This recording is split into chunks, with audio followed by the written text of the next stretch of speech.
Hello, guys, and welcome back to As a Sports. And today I'm going to be looking back at the round two action in the NRL and just going over all of the 8 games. Again, it was another exceptional weekend of football. Um, yeah, it's just outstanding.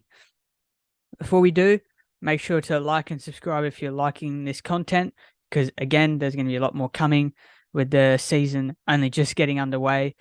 Um, yeah, so good to start the season back. And honestly, the first 2 weeks have been absolutely outstanding. And the quality of the games has been absolutely great too. Um, so yeah, we'll get into it. So the first game of the weekend was the Panthers and the Rabbitohs. The Panthers won 16-10. It was a very good game. I mean, Penrith were a lot better than last week. Their forwards were very good. I thought Fisher Harris again was outstanding. Leota was pretty good too. Isaiah Yeo got into his stride a bit better this week. Um, and I thought Luke Garner had a pretty decent game. He had 2 tries disallowed, whether they were either from forward passes or one was Latrell held him up, which I'll get onto Latrell in a minute after that game. But yeah, it was a very good game. Penrith were quite comfortably on top for the majority of the game. Souths had a lot of chances too, but they kept knocking the ball on when they were in the opposition area.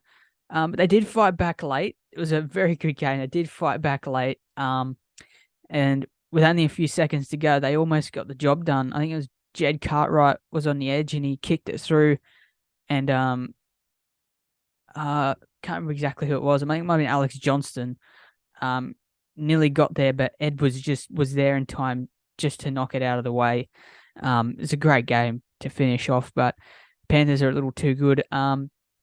Although I think Nathan Cleary and Jerome Luai have some injury concerns, so that's something to keep an eye on there for Penrith. But apart from that, they were pretty good. Penrith, they still have improvement to do, but they were a lot better, and they're on the board for 2023. Now onto the Rabbitohs. Yeah, I mean they were pretty disappointing. They were in the contest, but again they just made way too many errors, gave away way too many silly penalties to let Penrith out of their end. I thought Ilias was okay. He wasn't as good as he was the first week, but he was okay. Cody Walker could have done a bit more. Latrell tried. He saved that one of Luke Garner's tries, which was going to be a certain try. So the Rabbitohs were in the game. Some of their tries at the end were like that try to Isaiah Tass where they just offloaded on that left edge. That was a brilliant try to get him into the game, get him back in the game, and get him within 6 points of the Panthers, but not to be. But yeah, the big talking point of this game obviously was after or at halftime when both sides came off. Latrell got racially abused by a fan there at the ground. I mean, that's obviously definitely not ideal, and it's something that definitely shouldn't be in the game at all. I hope that fan does get a life ban, which I'm pretty sure that's what's going to happen. But yeah, definitely not great to hear that even now Latrell's even considering maybe not playing the game anymore after this, which like is seriously going to be bad for the game because he's one of the game's biggest, best players. And if he leaves, that's going to be a massive hole, not just for the game, but also for the Indigenous community that he obviously is a massive role model to. So seriously, that fan needs to pull his head in. I don't know who they are, but if Latrell leaves the game because of that one idiot, then he needs to have a hard look at himself. But yeah, seriously, something that shouldn't be in the game at all. But yeah, I hope Latrell doesn't want to retire because he's an absolute brilliant player. And he makes the game a lot better to watch, and he makes it really enjoyable. So yeah, but yeah, apart from that game, yeah, Penrith a little too good. I thought Nathan Cleary could have been better too, but I mean he's still getting back into his stride with all the different combinations with the nines and the second rowers. But um, yeah, overall I think Penrith did well. It was a good game. Penrith got the job done, so should be happy with that. So then we head to the first Friday night game of round two. It was the Eels just being edged out by the Sharks 26-30. What a game this was. This was absolutely outstanding of a game. Parramatta started off perfectly. They were 12-0 up, start the game. Jermaine Hopgood, he has been outstanding the first 2 weeks for Parramatta. He's been an absolute buy for them. Just the way he was easy offloads around the ruck. He was outstanding, made a lot of meters, did a lot of tackling. He was easily Parramatta's best player on the field. And as I called before the game too, Mitchell Moses had a brilliant game. He got 2 tries there in his 200th game, although he did make a fatal error, which led to a Sharks. Actually, I'm not sure if it was him. Might have been Gutherson, but either one of those two made a fatal error that led to one of the Sharks' tries, which if they didn't make that error, they're on the attack on the Sharks line, and there was a loopy pass to try and get it to the winger, but Mulatalo intercepted it, and he pretty much ran all the way. It was actually Mitch Moses who cut him down, but they scored the next play through William Kennedy, who was absolutely outstanding. Will Kennedy, he got a hat-trick, who pretty much he won the game for the Sharkies. Even Braden Trindle, who, again, I mentioned, he was a very classy player. He had some really good touches there. He set up 2 of their tries. He was pretty good for them too. So again, as I said, Braden Trindle's no slouch. He's still a decent player, but I was very surprised that this game went the way it did. But yeah, it was a very classy game. Parramatta were very good. They did make quite a few errors at the back end of the game when they still had a chance, because this game went right down to the last minute. It was a quality game. But yeah, the Sharkies were just a little too good.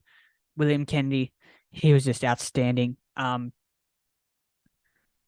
He got the hat trick. But yeah, I mean, this game was just, oh yeah, I'd say this game was probably the game of the round, to be honest.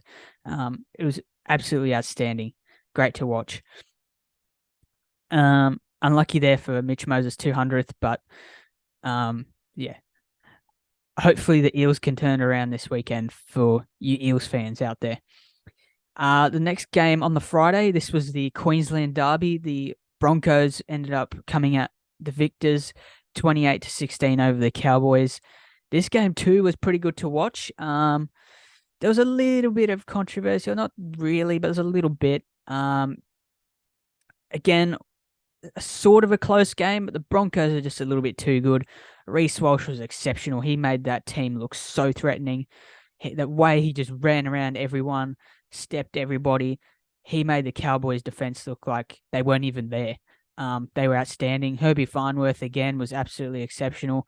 Again, I do not understand why the Broncos sold him, or not sold him, but the Dolphins, that's a great big signing for them.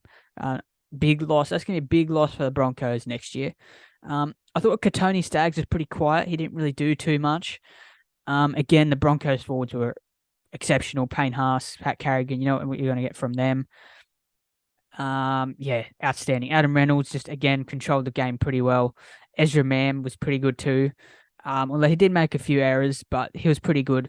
But yeah, for the Cowboys, I mean, Nanai was their standout. He scored 2 of their tries, again from kicks. But apart from that, Tom Lolo started the game pretty well for them. So to start this game, the Cowboys were all over the Broncos to start the game. They took a lead.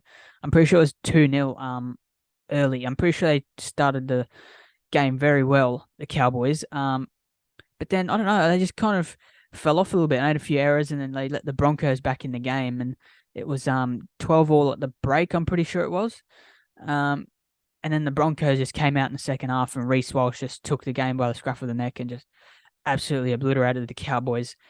Although there was a call contentious that Corey Oates was going in for a try just after halftime. The Broncos were going in for a try through Corey Oates, but Scotty Drinkwater collected him high, which was, I mean, it was a little bit contentious, but I mean, he did get him high, so he got sin binned, and that was that period where the Broncos took advantage, and that's pretty much where they won the game. And yeah, the Cowboys just had to do way too much defense before halftime and right after halftime, so pretty much out of the game. They were gassed.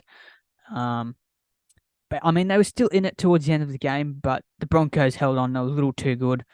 Reece Walsh was exceptional, as I said. And yeah, Broncos should be happy with that win. Yeah, looking good to start the season, but again, they need to do it for the whole season. Um, but there's good signs there for them.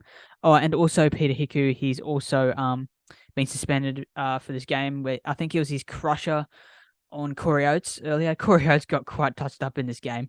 He got high hit on. He got crushes on him. Oh, poor bloke. But um, yeah, good job there for the Broncos. 28-16 over the Cowboys. Again, it was a very good quality game.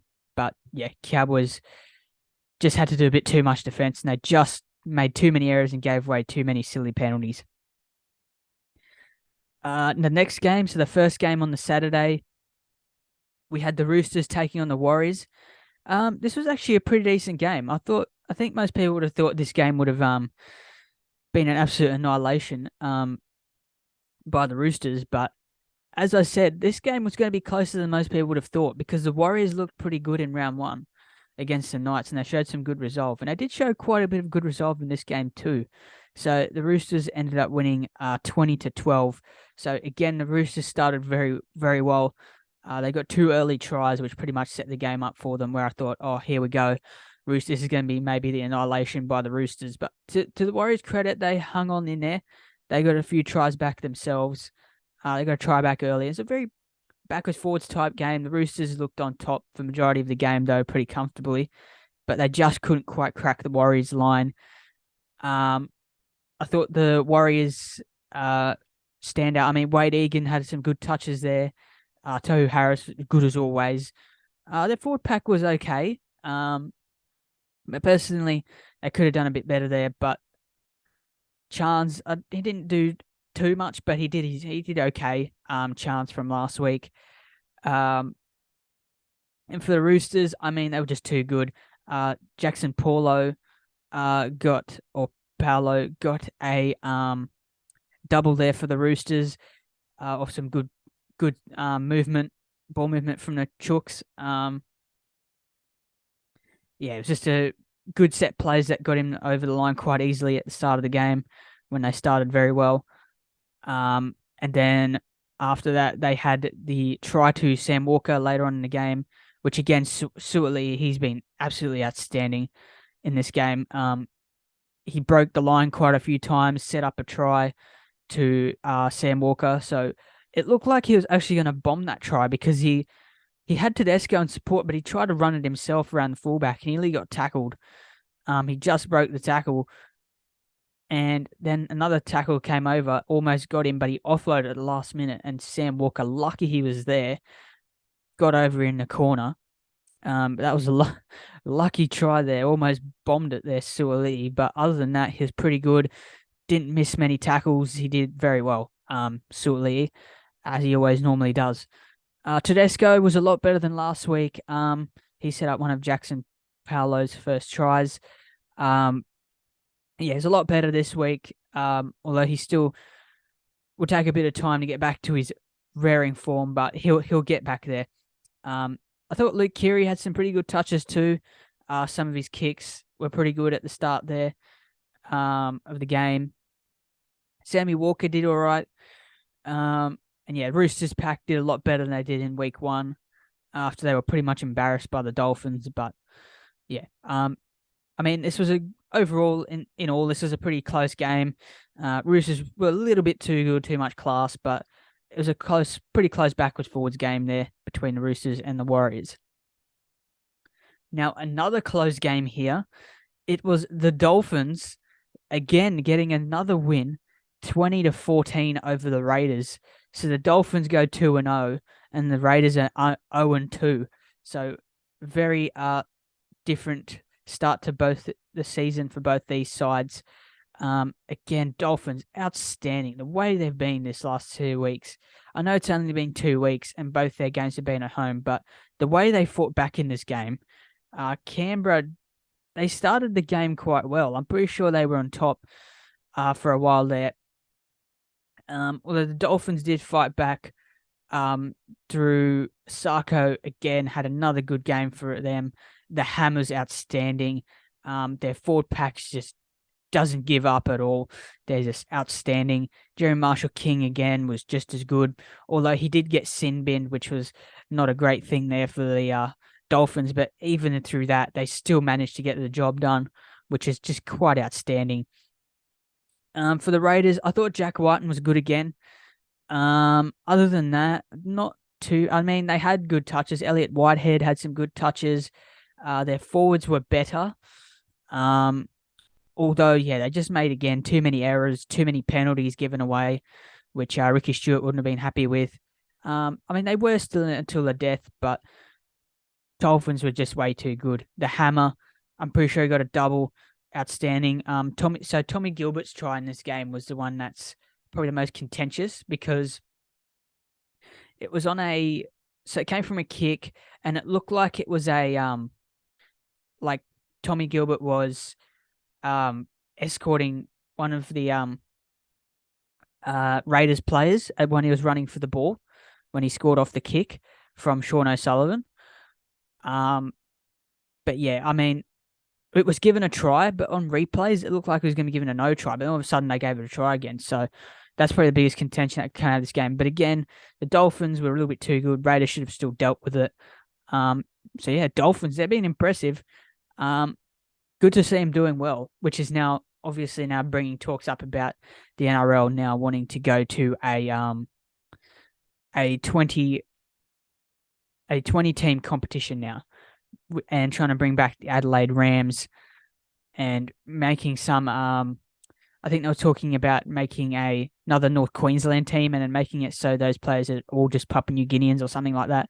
But I may make another video later this week talking about that whole situation and what's happening with that and what I think about that. But yeah, anyway, great start for the Dolphins. But again, need to see how they play away from home because most of the games are going to be away from home and away from Redcliffe. Will they be able to get up for them? We'll see. But great start from the Dolphins regardless. Raiders, a little disappointing, but they will eventually get there. Yeah, good game anyway to see. Good to see the Dolphins doing well. Honestly, great to see. Now, the next game, the biggest surprise, well, not really a surprise, but it's a bit of an upset with the way all the punters were tipping, including myself. So the Storm ended up losing 12-26 against the Bulldogs. Absolutely dreadful performance there from the Storm and a great performance from the Bulldogs. They looked outstanding in attack. That's the way I think most people expected them to look like in attack this year. They hit their strides. Carraz was outstanding. The Fox got over too for a nice try. Reed Marnie looked pretty good. He had some really nice touches as well. Flanagan, he had some decent touches every now and then, but he still looked a bit average, but he still had some good touches there. The Doggies forward pack was a lot better than it was last week. Kickout had some good touches as well, which was good to see. Although he still needs to do a bit more, but that will come with time. I mean, it's only round 2, so it will come with time where he gets better in that system. But they looked absolutely outstanding, the Bulldogs. The defense was pretty staunch. And yeah, Melbourne, they were just dreadful. Errors everywhere. They really, really showed how much Munster makes that team absolutely better. They missed Munster massively, and now they also have had an injury to Nelson, so he's going to be out for the next 6 weeks with a knee injury, and Munster won't come back for another few weeks yet. Storm, well, they're in for a tough year, the Storm, but yeah, I don't know. They just didn't look good at all. Harry Grant and Jerome Hughes are probably the only 2 decent players on the field. They had some good touches and they were pretty decent.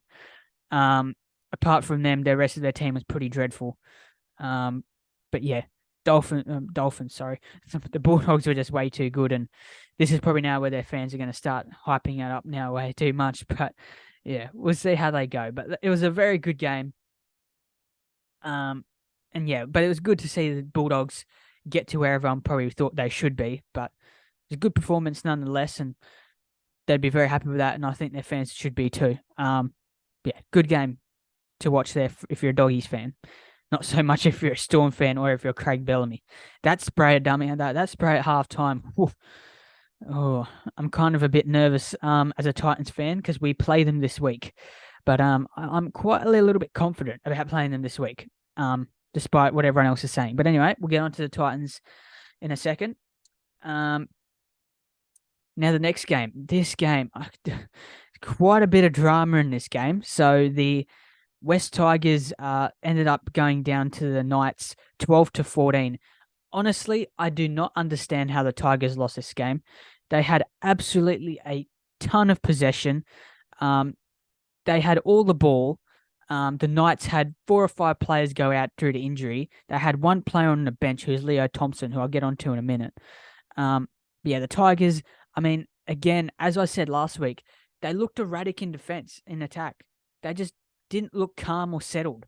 They had all the possession. The Knights were out on their feet, and they just did not look calm at all. They were rushing their plays, making errors when they had good possession. And when they did have the attack, they didn't throw too much shape at the Knights. And when they did, the Knights diffused them pretty easily.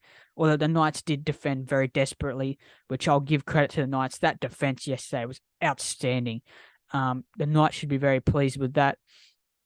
The Tigers, yeah, I mean, they just don't look like they still quite know yet how they want to play, which is a bit concerning. But again, it's only round 2. I reinforce it in video. It's only round 2. All your teams, you'll be sweet. You just need a bit of time. But again, for this game, Tigers looked very poor in attack and in defense too. They were okay in defense, but they conceded some reasonably soft tries to the Knights. But yeah, for the Knights, their resolve outstanding in this game. This is how the Knights should play, because the Knights are very well known for being tough players, and they play tough and they win tough, and that was very good to see there for the Knights. Again, Ponga, I feel extremely sorry for the dude. Like, he's just so unlucky with all these head knocks, and I really feel genuinely sorry for a dude. And I just hope for his sake and for Knights' sake and for their supporters' sake and for the game's sake that he's okay and that he does not retire, because there's a lot of talks now about he's had a lot of head knocks in the last couple of months, and he's had quite a few. So I'm just praying for his sake that he's okay and he's not going to retire, because he'll be a massive loss to the game.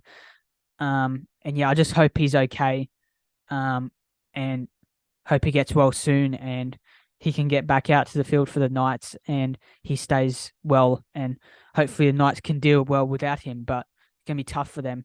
But again, so getting back to Leo Thompson, who came on, he was outstanding. The Knights were on they're on their line for about a good 10-15 minutes in that second half. Leo Thompson came on. He was absolutely smashed Jake Simpkin when they had all that momentum, and he just absolutely smashed him. It was outstanding to see. He basically turned the momentum back for the Knights, and that's when the Tigers started to get a little bit agitated and frustrated when they were in their attacking zone. And yeah, you could just tell because the Tigers were rushing their plays. They weren't calm at all, and they were very unsettled. Whereas the Knights, they were on their feet, but they looked more calm. Lachlan Miller also played very well, taking over Ponga. He was exceptional. He was just stepping every Tigers player. And then poor old Alex Twal, he was so close to his first ever try, but he just got denied by Tyson Frizzell. But again, Knights just a little too good. And another 2 big dramas coming in this game. Jacob Seifeld's send-off against Jake Simpkin. Poor old Jake Simpkin. Well, he got up at the eventually, but for Henry first went down, it did not look good at all. It looked like he was out for the count and he wasn't going to get back up, and he's going to have to get stretchered off the field. But at the end, he did eventually be able to walk off on his feet, and Jacob Seifeld did console him up the tunnel eventually, so that was good to see. So he wasn't completely not remorseful, but it's good to see that he was actually remorseful, considering another argument later on, which I'll get to in a second, at the end of the game. But yeah, it didn't look good at all. And yeah, Jacob Seifeld is going to be missing 4 weeks, I'm pretty sure it is. So that's another huge loss to the Knights. Absolutely, absolutely not good at all for the Knights, but they'll take the win for sure. And Adam O'Brien will definitely take that win too. Now the big one at the end.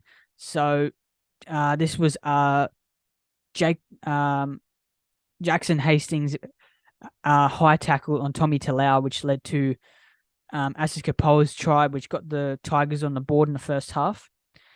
I mean, it was a pretty, like, when I first saw it watching it, I didn't think it was anything bad. But then on the replay, when you see the replays, it was a big chop over the nose, and his nose was bleeding.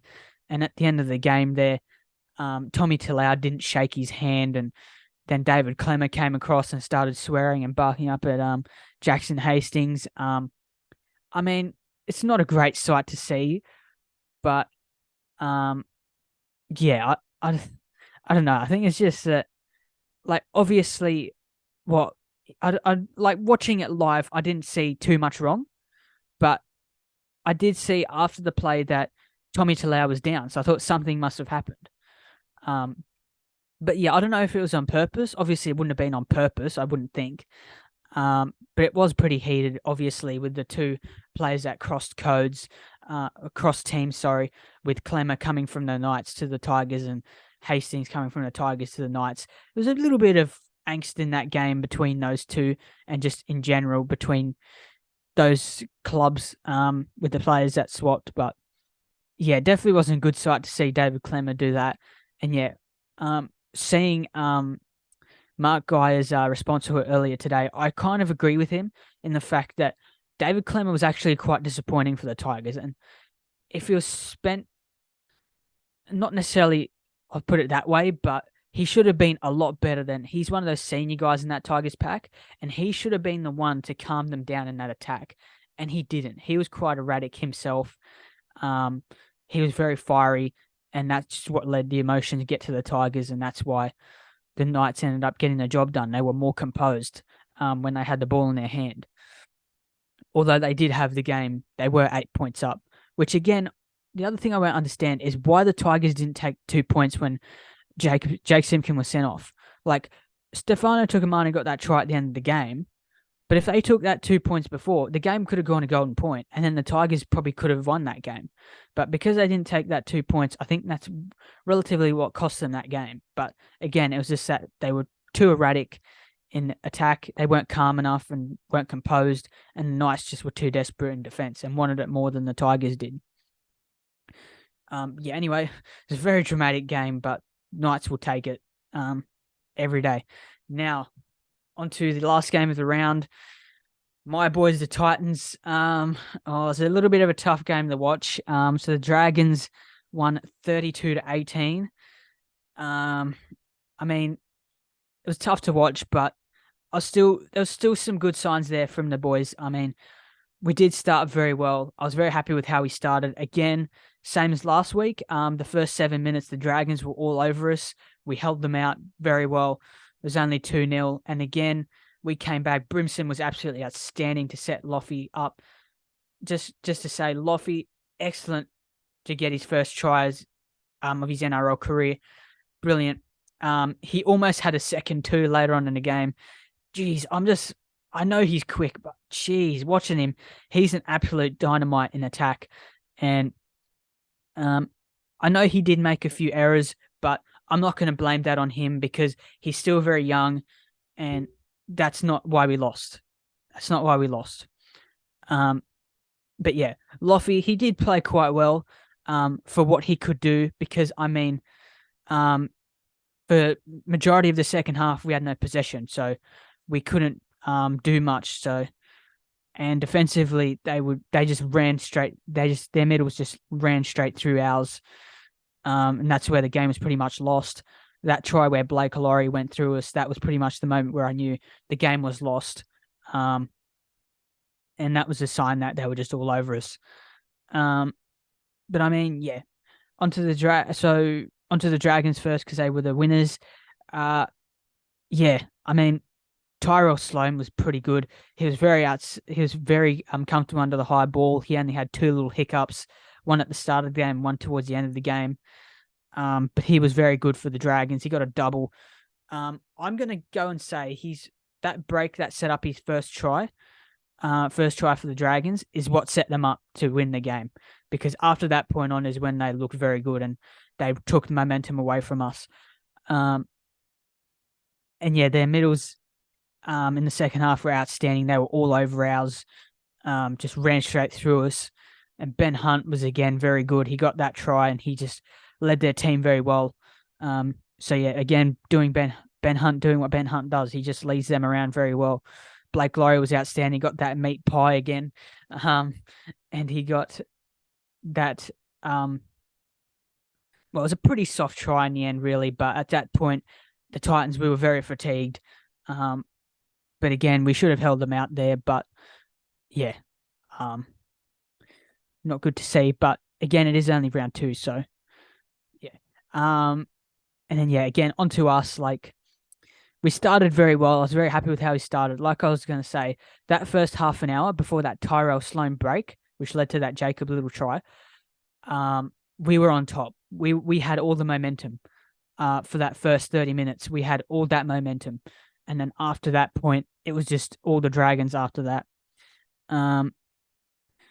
yeah, I thought Loffy played well. He was pretty good.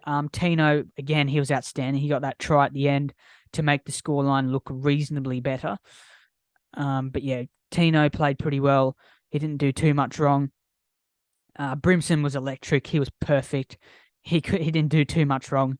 There wasn't much he could do different.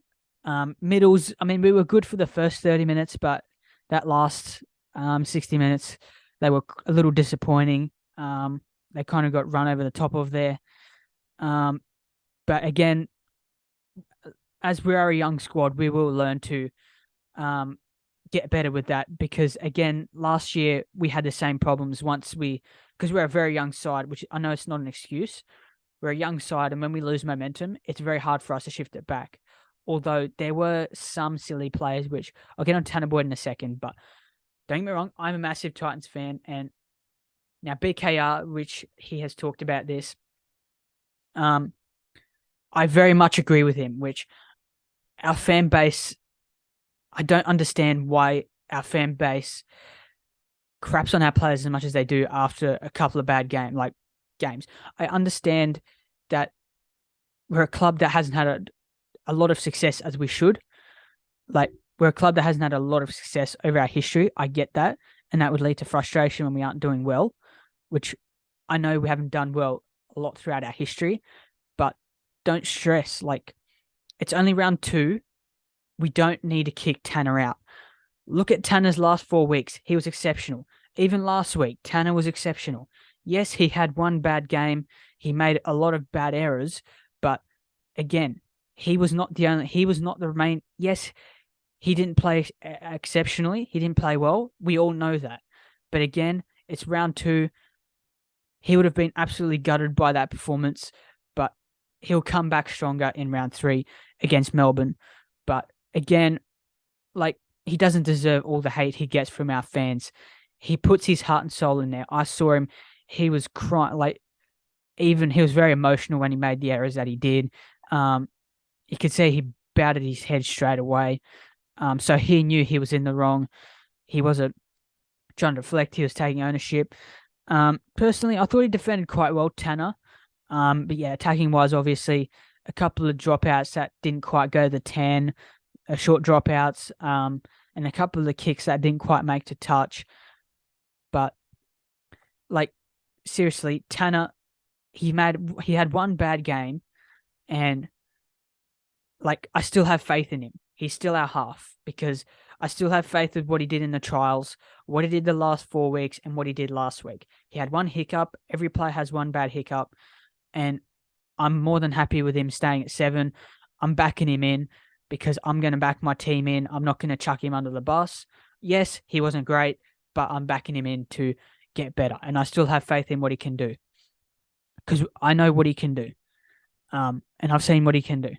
So I'm not going to go panic stations and say all of a sudden now that Titans are going to get the spoon or anything like that, or any kind of talk like that, or talk that, Tanner Boyd should be axed out of the team and bring someone else in, or Toby Sexton or someone like that. No, that's no.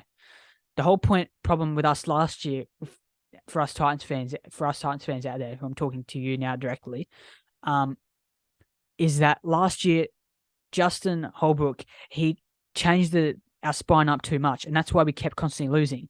This year, he's got to have the faith, and he will, because Tanner, he was very good for us. Yes, he didn't have a great game, but you got to understand it's just one bad game. You got to look at his past 6 games. 5 out of those last 6, he's won for us. So just look at that before you go axe him, and just have faith in him, and he'll be fine. Like, there's one bad game. The whole team kind of struggled a little bit. It wasn't just him. Our middle struggled in the second half too. And I mean, we didn't have enough ball, so who knows? And to be fair, I will say this. Our first set on their line, we scored. So if we would have had even possession, who knows? We could have ended up winning this game. But again, I'm not going to make any excuses, but Dragons were a little too good, 32-18 against us. But I'm not panicking. I've still got faith that we're going to have a really good year. And I know in my ladder prediction I put us 11th, but that's before. I did that video quite a bit before the season, but I have changed my mind since then, and I definitely do think we are still a massive chance and a smoky to make the 8. I really do. Although I know the media came out last night, by the way, too, saying that, Titans have gotten back to their old ways and stuff like that. It's like, no, we haven't. It's only one bad performance. It's not our old ways. We still defended quite well in the first half. Yes, second half we weren't great, but you got to understand we had next to no possession and we had to do a lot of defending. Like, they could have scored a lot more points than they did. But again, no excuse. Dragons were way too good in that second half where they just had the momentum and we didn't quite get the momentum. We couldn't quite wrestle the momentum back. And obviously Sammy Verrills too, which no one talks about, going off, did impact us quite a bit, because once he went off, we did struggle quite in the middle as well as in attack as well when we did have the ball. But yeah, no panic stations for us Titans fans out there. Keep the faith. We'll do okay. No need to stress. It's only round 2. Plenty of rounds still to go. And we're still in the top 8 anyway, so no need to stress. But yeah, Dragons a little too good. So yeah, that's the wrap up for the round. Again, it was a very good round. Some pretty close games, no real blowouts, except for that Dragons and our game, but different circumstances. Although even that, it was only a 14-point game, so it wasn't necessarily an absolute blowout. But yeah, quite good quality of games. Quite some drama too, which you expect with the NRL. There's quite a bit of drama, but yeah. Thank you guys for watching my video. Like and subscribe, and I'll catch you in my next video on Thursday to preview the round 3 and go through my predictions of round 3. So yeah, thank you guys for watching, and again, up with the Titans, and I'll see you in my next video in round 3.